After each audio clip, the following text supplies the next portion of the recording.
کہ جب حکم آ جائے تو پھر حکم ماننا ہے، ادب. اور اس بات پہ ہمارے طالب علم بڑے پکے ہیں. مرید آج کل کے اس مسئلے میں بڑے کہتے ہیں صاحب نے خود کہا ہے کہ خیر صلاح ہے. انہوں نے خود کئی دفعہ کہا ہے جی تسی بڑے سیانے ہو، تانوں مطلب دی گل دی سمجھ جلدی لگتی ہے. انہوں نے خود کہا ہے کہ ٹائم ہو تو آیا کرو. یہ کب انہوں نے کہا ہے کہ مجبوری ہے روز ہی آنا؟ یہ انہوں نے کب کہا؟ ان کو بھی تو پتہ ہے نا مجبور ہے. تو آپ کو بھی تو پتہ ہے نا کہ ان کا آپ سے پیار ہے. آپ اس پر بھی تو تھوڑا غور کریں نا. لیکن ہم مرضی کا وہ ایک آدھ فکرہ نا، مرضی کا. وہ ایک طالب علم یہاں سے گیا تو میرا دل نہیں تھا جائے، تو وہ کہنے لگا جی مجھے حضرت صاحب نے خود کہا ہے، حضرت صاحب نے خود کہا. میں پوچھ کے آیا ہوں. تو جو ہمارے کچھ سنگی تھے بیچ میں پیار والے، وہ کہنے لگے آندہ میں پوچھ کے آیا. میں کیا آندہ وہ بھی ٹھیک ہی ہے. تو انہوں سے آخیا سی میں جاواں تو میں انہوں کی آندہ. میری بات کی سمجھ آئی ہے نا جی. جب ارادہ ہوا تو پھر ابے کو منا کے بھی آ گئے. جب ارادہ ہوا تو ابا جی کو میں نے جانا ہے بزرگوں کے پاس ملنے جانا ہے. اور جب ارادہ نہ ہوا تو کہنے لگے حضرت صاحب نے خود فرمایا ہے کہ ابا راضی ہوگا تو اللہ راضی ہوگا. چھٹی مرضی کا ہے نا مزاج، تو مرضی کی کہانی. تو میں الحمدللہ مجھے تھوڑا سا پتہ ہے، ویسے بھی اپنے بال بچے کا پتہ ہوتا ہے. ہیں جی کی آندے نے پیداندی کے جیندے سال ہی ویکھی دینے. مجھے بھی پتہ ہوتا ہے کہ آج کہاں کہاں کس کس انداز میں کیا کیا کہانی ہے، کہاں کہاں کیا سٹوری ہے.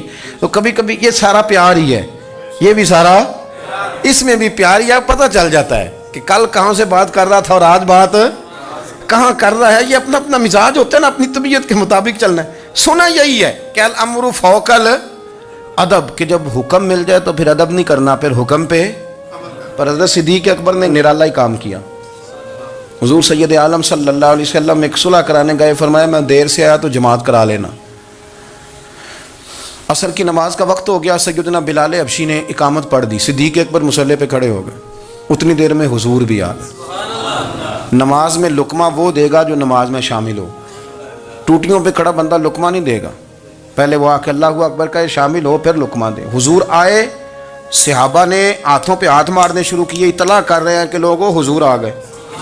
سرکار اگلی صف کے قریب پہنچے تو جناب صدیق اکبر نماز پڑھا رہے تھے. نماز لوگ تو بغیر نماز کے ادب کرنے پر اعتراض کرتے ہیں. میں بخاری شریف کی حدیث پیش کر رہا ہوں، نماز پڑھا رہے تھے. انہیں پتہ چل گیا نا حضور آئے ہیں، تو ایک قدم نماز سے پیچھے ہٹا لیا. نماز پڑھا کہ میں تیمل ویکھاں، اور میں نکابہ بھول گیا آئی. ہن بھول گئیاں نہیں سب سوم صلاتاں، اکو یار دا فکر پہ آئی. حضرت صدیق اکبر نے ایک قدم پیچھے ہٹایا تو حضور نے فرمایا ابو بکر پڑھاؤ نماز. پھر دوسرا قدم پیچھے ہٹایا تو فرمایا پڑھاؤ نماز. تیسرا قدم پیچھے ہٹایا. ہم نے آج تک یہی سنا ہے کہ حکم ہو جائے تو حکم ماننا ہے، ادب. اور ہمارے ہاں یہی ہوتا ہے، پھر لوگ حکم ہی مانتے ہیں، پھر ان کو ادب بھول جاتا ہے. لیکن جناب صدیق اکبر 3 دفعہ حکم آیا پر پیچھے ہٹ گئے. حضور مصلی پہ گئے، نماز پڑھائی. نماز کے سلام کے بعد نا حدیث میں مختلف حکم آیا، استغفار پڑھو، اللہ اکبر کہو، آیت الکرسی پڑھو، 33 بار سے مختلف اذکار آئیں. پر حضور نے آج کوئی ذکر نہیں، کوئی وظیفہ نہیں. سلام پھیرتے کہ ابو بکر میں نے جو 3 دفعہ کہا تھا نماز پڑھاؤ تو پڑھائی کیوں نہیں؟ ایک دفعہ نہیں 3. کبھی کبھی ہم بھی ناراض نہیں ہو جاتے، تینوں 100 بار ہی آکھیا ہے، کہا 3 دفعہ جو کہا تھا نماز پڑھاؤ تو پھر پڑھائی. تو حضرت صدیق اکبر رو پڑے، ہاتھ دونوں باندھ دیے، گھٹنے زمین پہ رکھ دیے. عرض کرنے لگے کیا جملہ ہے، کیا ترتیب ہے. عرض کرنے لگے یا رسول اللہ، ابو قحافہ کے بیٹے کی اتنی بھی جرت نہیں کہ مدینے والے رسول کو نماز پڑھائے. میں اتنا بھی جرت مند نہیں ہو گیا حضور، میں کیسے آپ کے آگے کھڑا رہتا اور آپ میری، یعنی عین نماز کی حالت میں، عین حالت نماز میں بھی ادب. نماز پڑھا کہ میں تیمل ویکھاں. ان کا با بھول گیا آئی، میں نے بھول گئیاں نہیں سب سوم صلاتاں، اکو یار دا فکر پہ آئی. دوستو حضرت ابو بکر صدیق رضی اللہ تعالیٰ عنہ کا عشق، ان کا پریم، ان کا پیار، ان کی باتیں. ایک دن نا حضور کے وصال کے بعد اچانک نہ اس طرف جا رہے ہیں، خاصے مسجد سے دور چلے گئے. تو حضرت عمر تھوڑا طبیعت کو جانتے تھے، جناب عمر پیچھے دوڑے، کہنے لگے کدھر جا رہے ہو؟ چپ کر گئے. کیا ہوا؟ کدھر جا رہے تھے؟ ابو بکر سیانے بندے ہو، امیر المومنین ہو، کہاں جا رہے؟ تو رو پڑے. کہنے لگے ایک دفعہ نا حضور سفر پہ گئے ہوئے تھے تو اس طرف سے واپس آ گئے تھے، تو مجھے خیال آیا شاید اس طرف سے آ نہ رہے ہوں. حضرت عمر رو پڑے. کہنے لگے ابو بکر اب تو حضور نے پردہ کر لیا، جنہاں دے دل بر جانی وچھڑن، کون روے پھر تھوڑا. سب روگاں دا روگ محمد جس دا نام آپ ساری سیرت کی کتاب میں پڑھ لیں گے تو ابو بکر صدیق کا وصال کس بیماری سے ہوا. لوگوں نے قول کیے ہیں کہ وہ سانپ کا زہر آ جاتا تھا، فلان چیز تھی، لیکن کو بندہ وجہ تلاش کر سکا؟ کیا وجہ تھی وصال ہو گیا؟ کیا بیماری تھی؟ کیا تکلیف تھی؟ باقی وجوہات آپ کو ملیں گی. حضرت عثمان غنی شہید ہو گئے، حضرت عمر شہید ہو گئے، مولا علی، ابو بکر صدیق چلے گئے 63 سال کی عمر. وجہ کوئی نہیں بتائے گا.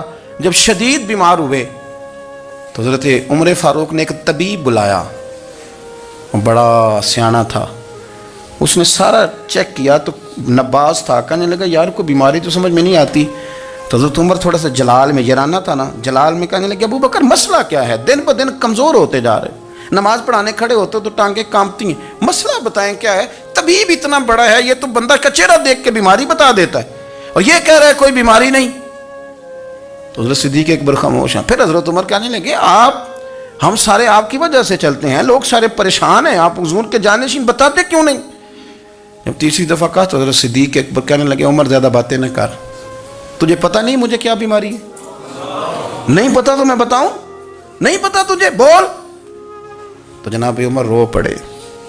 کہنے لگے ابو بکر مجھے پتہ ہے، آپ کا دیدار کے بغیر کام نہیں چلتا. وقت نا لمبا ہو گیا، چر ہو گیا، میں ترلے لیندیاں کدی موڑ میرے ول واگا، خواب میری وچ ایک وار دیاں میں میں ساری عمر نہ جاگا.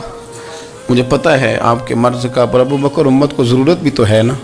تو حضرت صدیق اکبر کہنے لگے بس ہو گئی ہے، اب میری وصیت یاد رکھنا، جب میں دنیا سے جاؤں تو اٹھا کے میرا جنازہ قبر رسول پہ لے جانا، اور پہلے پوچھ لینا کہ ابو بکر حاضر ہے، اجازت ہو تو مجھے دفن کر دینا، ورنہ جنت البقیع میں. تو لوگ کہتے ہیں ابھی جنازہ ہی رکھا ہی تھا کہ دروازہ اندر سے خود بخود کھل گیا، اور آواز آئی اب دیر نہ کرو، محبوب کو محبوب کے ساتھ ملا دو. پانی پر نہ سہیلیاں رنگا رنگ کڑے، اسی پریا اس دا جانی ہے جس دا.